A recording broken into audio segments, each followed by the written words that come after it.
In this article, we will discuss about various issues and challenges before Finance Commission of India.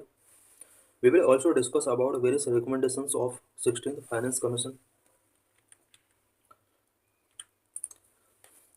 Recently, various opposition ruled states, especially from South India, have claimed that they have not been receiving their fair share as per the present scheme of financial devolution. Recently south India के opposition ruled states ने claim किया है कि उन्हें central devolution के through fair share उन्हें receiving नहीं हो रहे हैं, जिस तरह से फाइनेंशियल डेवोल्यूशन के प्रेजेंट स्कीम के अंदर प्रोविजन किए गए हैं उसके अकॉर्डिंग इन्हें शेयर नहीं मिल पा रहे हैं सेंट्रल डेवोल्यूशन से. They have raised issues about their large share of receipt in tax revenue when compared to their contribution toward tax collection. Southern state ने कुछ इश्यूज रेज किए हैं. इनका कहना है कि टैक्स कलेक्शन में इनका जितना रोल है उसके कंपेयर में उन्हें रिसिप्ट के तौर पर टैक्स रेवेन्यू नहीं मिल पा रहे हैं. What is divisible pool of taxes? Taxes का डिविजिबल पूल क्या है? Article 270 of the constitution provide for scheme of distribution of net tax proceed collected by the union government between the centre and the state. Union government के द्वारा जो भी net tax collect किया जाता है उसके डिस्ट्रीब्यूशन के लिए, इट मीन सेंट्रल और स्टेट गवर्नमेंट के बीच में डिस्ट्रीब्यूशन के लिए आर्टिकल 270 कॉन्स्टिट्यूशन के अंदर प्रोविजन किया गया है. It include corporation tax, personal income tax, central GST, central share in the integrated goods and service tax IGST. Centre और स्टेट के बीच में corporation tax, personal income tax, GST, IGST, ये वो टैक्स हैं जिन्हें डिस्ट्रीब्यूट किया जाता है सेंटर और स्टेट के बीच में. This division is based on the recommendation of the finance Commission that is constituted every 5 years as per the terms of article 280. Centre और स्टेट के बीच में जो डिवीजन किया जाता है फाइनेंसेस का, ये फाइनेंस कमीशन के रिकमेंडेशन के बेस पर किया जाता है. एवरी 5 year में फाइनेंस कमीशन कॉन्स्टिट्यूट किया जाता है. आर्टिकल 280 के अकॉर्डिंग ये किया जाता है. Apart from the share of taxes, states are also provided grant in aid as per the recommendation of the Finance Commission. Finance commission के रिकमेंडेशन के बेस पर स्टेट के लिए टैक्स शेयर से अलग कुछ ग्रांट इन एड भी provide कराए जाते हैं. The divisible pool however does not include cess and surcharge that are levied by centre. Cess and surcharge को डिविजिबल पूल के अंदर इंक्लूड नहीं किया गया, ये सेंट्रल गवर्नमेंट के द्वारा लेवी किए जाते हैं. How is the finance commission constituted? Finance commission किस तरह से कॉन्स्टिट्यूट किया जाता है? Finance commission is constituted every 5 year by union government. It consist of a chairman and 4 other members who are appointed by the president. Finance commission every 5 year में union government के द्वारा constitute किया जाता है. Total 5 member होते हैं, 1 chairman and 4 other members जो कि प्रेसिडेंट के द्वारा अपॉइंट किए जाते हैं. Finance commission miscellaneous provisions act 1951 has specified the qualification of chairman and other members of the commission. Finance commission act 1951 के अंदर इसके मेंबर की क्वालिफिकेशंस यहाँ पर प्रोविजन की गई हैं. The union government has notified the constitution of the 16th Finance Commission under the chairmanship of doctor Arvind Panagariya for making the recommendation for the period of 2026-31.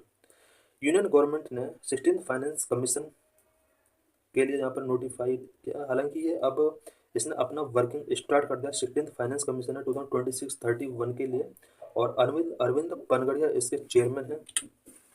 What is the basis for allocation? Allocation जो किया जाता है states के लिए उसका क्या basis होता है? The share of state from the divisible pool vertical devolution state at 41% as per the recommendation of the 15th Finance Commission. 15th Finance commission के रिकमेंडेशन के बेस पर डिविजिबल पूल स्टेट के लिए जो भी हो 41% है टोटल जितना भी कलेक्शन किया जाता है सेंट्रल गवर्नमेंट के द्वारा. डिविजिबल पूल जो है वर्टिकल डेवोल्यूशन के थ्रू इसमें स्टेट्स के लिए फंडिंग किया जाता है.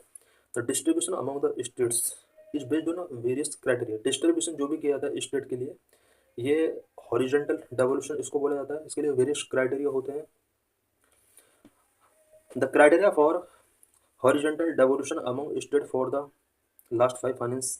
यहाँ पर क्राइटेरिया कौन कौन से हैं स्टेट के लिए जिसके अंदर हॉरिजॉन्टल डेवोल्यूशन किए जाते हैं? Such as income distance, population, area, forest cover, forest and ecology, infrastructure index, physical discipline, demographic performance, tax efforts and the amount in rupees each state got for every rupee by they contribute to central tax. Central tax में अगर state ने 1 रुपये का contribution किया है, return में इसको devolution के तौर पर कितना मिलता है? महाराष्ट्र 0.08 रुपीज़ मिलते हैं, कर्नाटक को 1 रुपये के बदले 0.15 रुपीज़ मिलते हैं। एंड यहाँ पर सबसे ज़्यादा हम देख सकते हैं कि 1 रुपये के बदले यूपी और बिहार को सबसे ज़्यादा यहाँ पर फाइनेंशियल डेवोल्यूशन किया जाता है। यूपी के लिए 2.73 रुपीज़ यहाँ पर रिटर्न मिलता है 1 रुपीज़ के बदले, एंड बिहार के लिए 7.06 रुपीज़ यहाँ पर रिटर्न यहाँ पर मिलता है। Income distance is the distance of a states income from the state with highest पर capita income which is Haryana.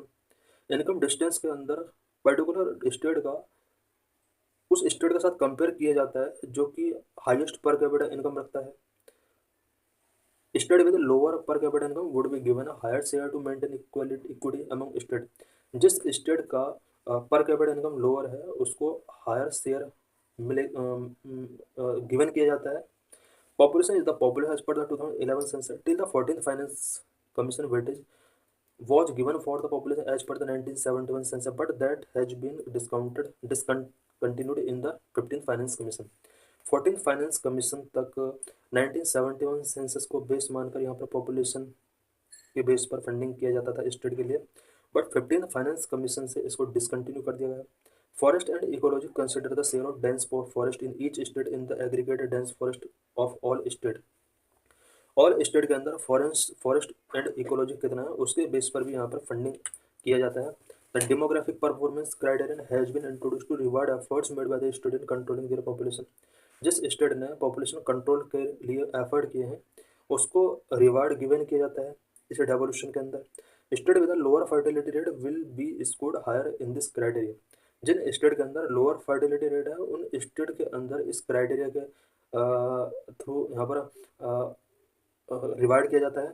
Tax effort is a criteria has been used to reward state with higher tax collection efficiency. Tax effort जिस state का tax collection central pool के लिए जितना ज़्यादा होगा उसको उतना ही फंडिंग किया जाता है। What are the issues? First, sales and surcharge collected by the Union government is estimated at around 23% of its gross tax received for 2024-25, which does not form part of the divisible pool and hence not shared with the state.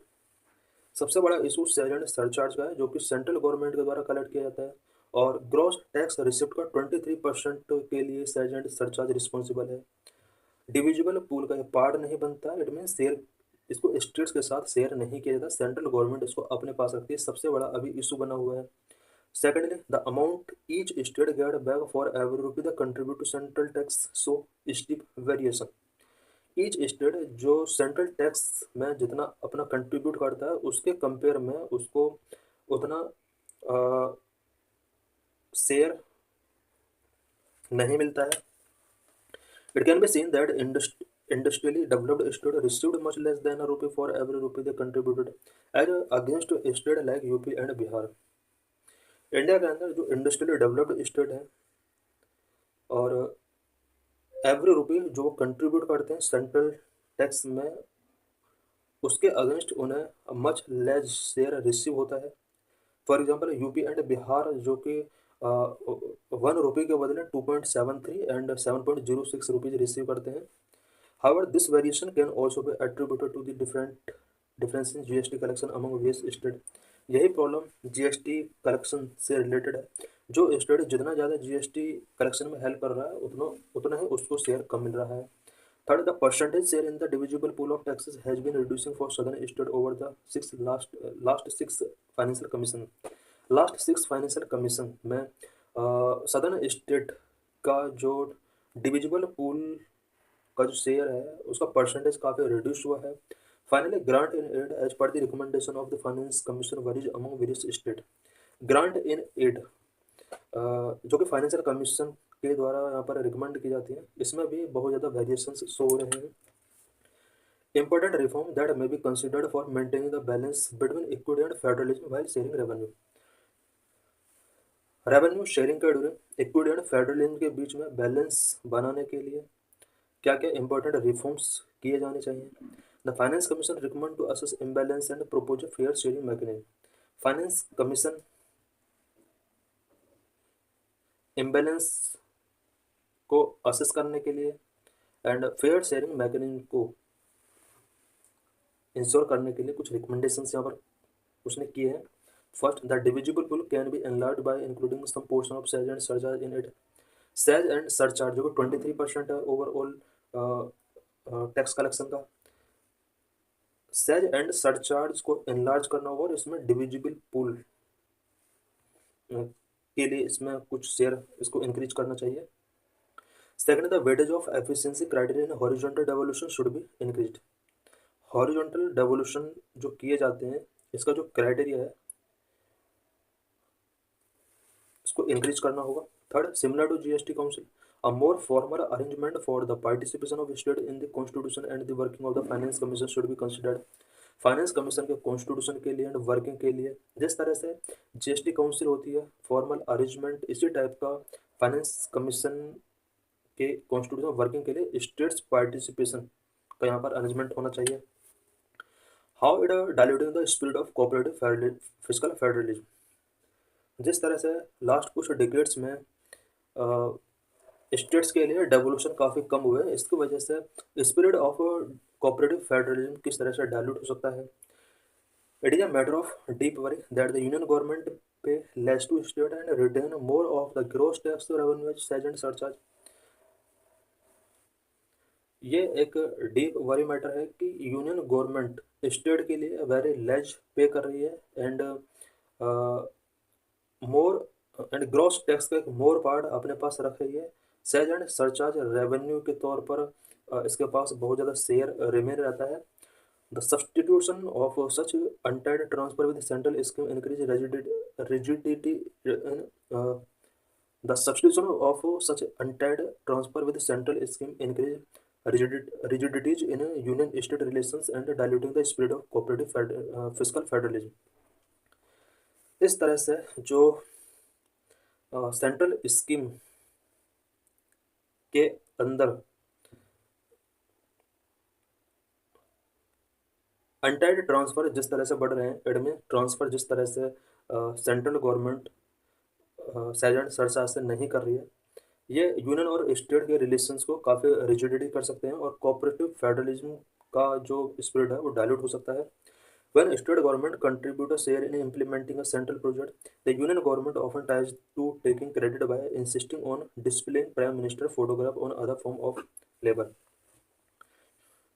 Central project के साथ state government अगर contribute करती है तो union government यहाँ पर fully credit लेने की ट्राई करती है, सच एज प्राइम मिनिस्टर की फोटोग्राफ उस पर डिस्प्ले कर दिया जाता है एंड अदर टाइप की लेबलिंग यहाँ पर कर दी जाती है। Recent dispute over labelling in Ayushman Bharat wellness centre is one example.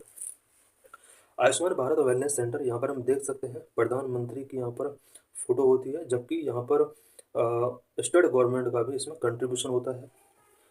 Similarly several grants given to state are contingent on fulfillment of conditionalities and some of these conditionalities include the insistence on labeling। Several grants जो given की जा रही हैं states के लिए उसमें conditionality होती है। कंडीशनलिटीज में बहुत सारी चीज़ें हो सकती है। प्राइम मिनिस्टर का फोटो लगाया जा सकता है कंडीशन के तौर पर, या लेबलिंग किया जा सकता है। वेरियस स्टेट के अंदर ऐसे इंसिडेंट भी देखे गए हैं। Finally, most capital transfer given to the states are loans which must be repaid to union government. Most capital transfer जो कि स्टेट्स के लिए एज ए लोन गिवन किए जाते हैं, बाद में यूनियन गवर्नमेंट के लिए उन्हें रिपे करना पड़ता है। तो थैंक्स।